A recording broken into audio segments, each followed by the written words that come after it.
Hello, my dibblings. Today we are going to be talking about rest. This is a big nebulous topic. So we're going to talk about rest between workouts, rest between sets, and then just general rest from, life. If you're dealing with trying to read a program for the first time or, changing up your routine or you're just one of those people that has to have everything be perfect all the time, we're going to really get into that as well. So don't worry, I'm going to answer all your questions, and if I don't, you should write them in the comments so that I can answer them again in another video. Between workouts, your body only needs like 12 to 24 hours, what most of you are going to be doing. If you're an intense athlete and you're training really hard and you're doing powerlifting, bodybuilding, stuff like that, and maybe, you'll need 24 to 48 hours to go in between your workouts. Or maybe at that point when you're working out 5-6 days a week, you're going to split your body parts, or split your workouts into body parts. Hopefully you don't split your body parts. You're going to do legs one day, upper body the next, and have like a different type of training the next day, maybe do your cardio or mobility and stuff like that. Older people or adults from an injury and things like that, you might need 48 to 72 hours to feel a little bit better. I always say it's good to work out in that time frame again, just in a different way than you did it the first time. So if on Monday you did a really intense full body weights workout, then on Tuesday or Wednesday you can go for a long walk, do some strenuous housework, something that's getting your body moving. Your muscles need blood flow and oxygen to get to them to feel better. So if you're squatting down and reaching your arm up to pick something up from a shelf or to wipe dust off of something, that is counted in your movement recovery. That's just going to aid in your recovery a little bit more.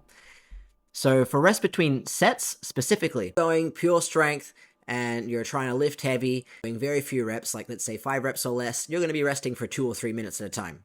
This is why I did one powerlifting competition and then I stopped, because it is that, people say it's boring because you're resting for sometimes up to 5 minutes in between your sets. I just felt like I wasn't doing enough. I got strong and it was cool, but it just wasn't my type of training. For muscle growth, you're going to be like hypertrophy. You're going to rest for about 1 to 2 minutes in between each set. And for an endurance circuit, you're going to do maybe 30 to 60 seconds circuits, if that's the type of workout that you're doing. If you are a beginner, don't overthink it. Just rest till your breathing settles a little bit and you feel ready to do the next set safely, because consistency matters more than perfect timing. This is the thing that stops so many people from starting or continuing a workout, is they just get so caught up on the teeny tiny little details and then they get overwhelmed and they just stop everything. Done. The rest isn't going to make or break your routine. It's not going to make or break your results. You're probably not going to injure yourself doing everything properly from taking too little rest or too much rest. Make sure you're doing things with proper form, and you'll be fine. Rest in the case of life. If you've had a huge week, or you didn't sleep, or your hormones are going wild, or you're just emotionally fried, that counts as training load. That's a stress on the body, just like exercise is.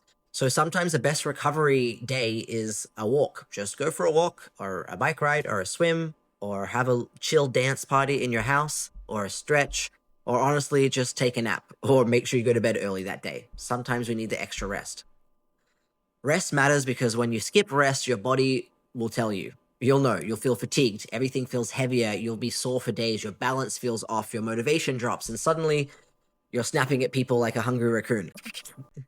Physically skipping the rest slows progress and it raises your injury risk. Mentally, it makes workouts feel overwhelming.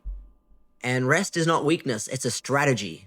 Think about rest as part of the game plan to help you do better in your next workout, and so on and so forth. So there's different rest lengths and benefits and things like that for different types of training. Doing strength training, you're doing really heavy lifts. That's why we do longer rest. Beginner, still needed. If you're lifting heavy and something feels like a 9 or a 10 out of 10 difficulty for you, you need the rest. For form practice days, you're not doing something so strenuous, just take a little chill break. You don't have to time it or whatever. Just don't think about it so much, and maybe you'll need a little bit less, or maybe you'll need more, because the cognitive load of trying to learn and exercise is a lot on the body. In cardio intervals, depends on the intensity. Are you doing walking? Are you cycling? Are you sprinting? Think about it too much. Just hydrate, rest, catch your breath, and then go again on another interval. And the goal of yours could be to reduce the length of, to change the sort of timing of your intervals to have shorter rest and longer work periods. If you're an older person, I really, really encourage you to warm up for a long time. I'm even feeling it now. I'm still a baby. I'm only 30, but I definitely can't just jump into something crazy like that because I will hurt myself. So definitely if you're an older person, do a really long warm up, and you might need longer rests, or do a set and then think, oh, I should have warmed this up more, and go back and do more activations on that body part, because it's better to be safe than sorry and injure yourself and then not be able to exercise properly for weeks or months. If you are disabled or neurodivergent, your recovery needs might change week to week. Sometimes you're focused and you're into it and you're feeling great and your body is on a high for whatever reason. Roll with it. Go for it, and you might need a few less rest days or off days. And sometimes you're a sleepy little koala, and both are normal. And your life is going to be like this. As we say, it's not linear. Progress isn't linear. Healing isn't linear. Things are going to go up and down. Don't stress so much about it. I really want to emphasize, because people that I talk to, I feel the main people that I've attracted are people who are beginners to exercise, or people who are coming back into exercise after having time off from an injury or a crazy start to a career, starting a business, or COVID, or things like that. So for beginners or someone that's coming back into exercise, please, please, please, this is the truth that I wish everyone heard at the beginning of their journey. Perfect rest doesn't matter for beginners. Your muscles don't know if you rested 60 seconds or 200 seconds. Your nervous system doesn't care if your workout looks optimal. Your body's just happy that you showed up. And when you're starting out, the goals are simple. Build your routine, learn good form, start to feel great, be consistent, get good sleep, and don't burn yourself out. Once that feels steady, then you can fine-tune your rest. How do you know if you're resting the right way? Don't think about that. But if you really want to know, ask yourself, can I do another set safely? So if you've just done a set of 10 squats with a 20-pound weight, you've got another 2 sets to go, resting there, sitting down, and you've caught your breath, you're about ready to go, you're like, can I do another set safely? Yes, great, awesome, go for it. No, sit down for a few more seconds, half a minute, okay? You think, like I just said, is my breathing under control? Yes, awesome, go ahead. If you still feel a little bit like you can't catch your breath, then maybe wait a few more seconds. Just straight up say, do I feel ready? If yes, go for it. If no, rest longer. If you're resting for 5 minutes or to the point where you're cool, don't do that. You shouldn't be cooling down in between sets. Those are probably the ends, okay? The 2 ends. Don't go too soon that you're going to hurt yourself and you're not ready to do another set safely, but don't rest for so long that you're literally cold and you have to warm up all over again.